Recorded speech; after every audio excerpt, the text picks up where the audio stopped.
यही रहता है कि सेवा करते रहे, परंतु संपन्नता है तो संपन्नता में पाठ तो चेंज होती है। तो बाबा जैसे निर्मल भाई को देख रहे हैं और निर्मल भाई को ऐसा लगता था कि उनके जब देखते थे कि उनको अभी तक ये पूरा आभास नहीं है कि वो साकार वतन में है या बाबा के साथ है, ये आभास है। लेकिन इतना चेंज है कि साकार सभी सूक्ष्म रूप में है। ऐसा उनके उससे लगता था कि जैसे हम लोगों के साथ ही है। तो बाबा ने कहा देखो पाठ तो बदलता ही है जब संपन्नता होती है, लेकिन पाठ बदलने का मतलब नहीं कि सेवा नहीं होती है। जैसे बाबा ने कहा कि ब्रह्मा बाप अव्यक्त हुए, दादी प्रकाश पड़ी, सभी अव्यक्त हुए, तो बेहद की सेवा होती रही, बढ़ती रही, बढ़ रही है।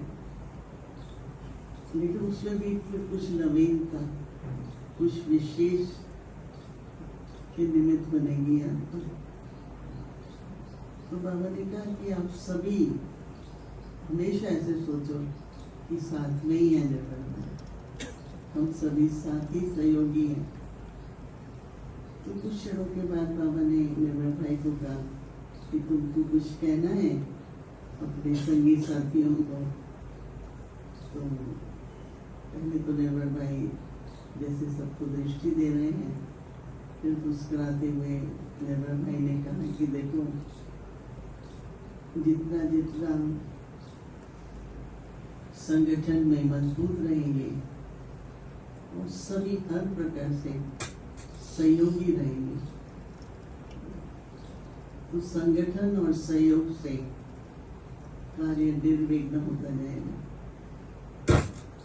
ड्रामा में कई प्रकार के बहुत अच्छे अच्छे दृश्य भी आएंगे, परंतु उसके साथ साथ उन दृश्यों के साथ साथ जो दुनिया भी तमो प्रधान होती जा रही है, तो उसकी भी कई तरह के दृश्य आपको देखने को मिलेंगे।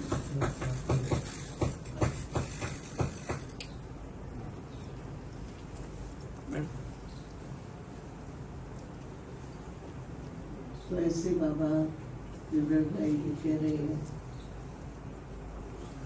इधर भी जैसे मन नहीं भर रहा था कि देखते रहो दो लोग कैसे साथ।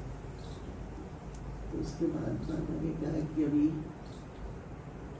फास्ट स्पीड से बाबा कहने लगे नंबर तो सबका ही लग रहा है, सबको फरिश्ता तो बन नहीं है, और सभी ने बहुत वर्षों से यज्ञ की सेवा की है, सहयोगी होकर के रहे, तो नंबर तो सबका लगेगा। ऐसे बाबा ने 2 बार कहा। मैं मुस्कुराने लगी, मैंने कहा शायद बाबा हम सबको भी इशारा दे रहे हैं कि सभी तैयार रहो। तो बाबा ने, मैंने कहा बाबा एक तरफ तो हमें खुशी भी है कि उनको तन में इतना सहन करना पड़ा, दूसरी तरफ हम लोग जो पिलर है वो फाउंडेशन है, वो मिस भी करेंगे तो थोड़ा सोच भी चल रहा है। बाबा ने कहा कोई फर्क नहीं होगा, बाबा भी हैं साथ में, निर्मल भाई भी हैं और आप सभी, बाबा का कार्य तो संपन्न होना है। जितना जितना आप सभी संपन्न होंगे उतना जल्दी कार्य भी संपन्न होगा। तो बाबा ने कहा कि निर्मल भाई को देख के क्या कहना चाहते हो आप? तो निर्मल भाई ने कहा मैं तो यही कहूँगा कि सदा खुश रहो और अंदर में अपनी पवित्रता को, जिसमें सच्चा दिल, साफ दिल रखकर सभी साथ साथ चलते रहो, और हम चलते ही रहेंगे और यज्ञ के कार्य को संपन्न करेंगे। क्योंकि बाबा के सामने कैसे कह सकते हैं कैसे होगा, क्योंकि बाबा का ही कार्य है, तो बाबा को कैसे कहेंगे।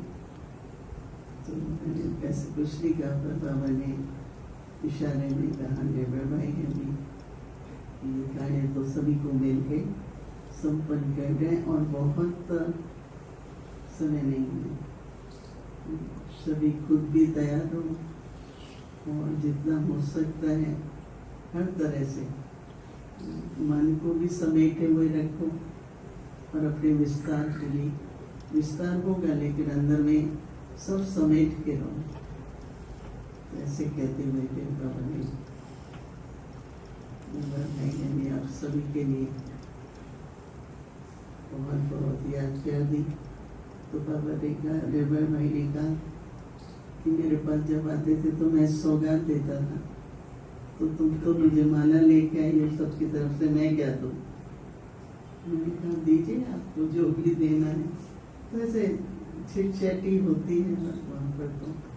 तो फिर भाई मुस्कुराने लगे, तो कहते हुए फिर कहने लगे कि मैं इस माला का फूल निकाल के सबको एक एक फूल देता हूँ, और तो मेरे पास आपने माला दी है, तो ऐसे वो खोल के एक एक को इसी माला से ही एक एक को फूल दे रहे थे, और ऐसे कहते हुए मुस्कुराते रहे।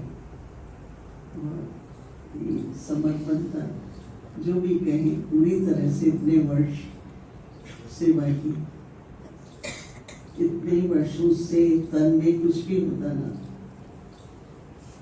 तो बाबा ने कहा कि दर्द होता था, सहन करते, प्रभु प्रेम यज्ञ के प्रेम में उन्होंने सब कुछ सहन किया। और बाबा जानते हैं कि ये रथ ऐसा होते हुए भी उनको सेवा की भी लगन, यज्ञ सिर्फ नहीं। तो एक तरफ सेवा, दूसरी तरफ वो तैयार भी थे, क्योंकि आत्मा जो है वो पवित्रता में, गुणों में, सेवा में संपन्न भी थी, पाप समान। तो एक तरफ संपन्नता और पाप समान, और एक तरफ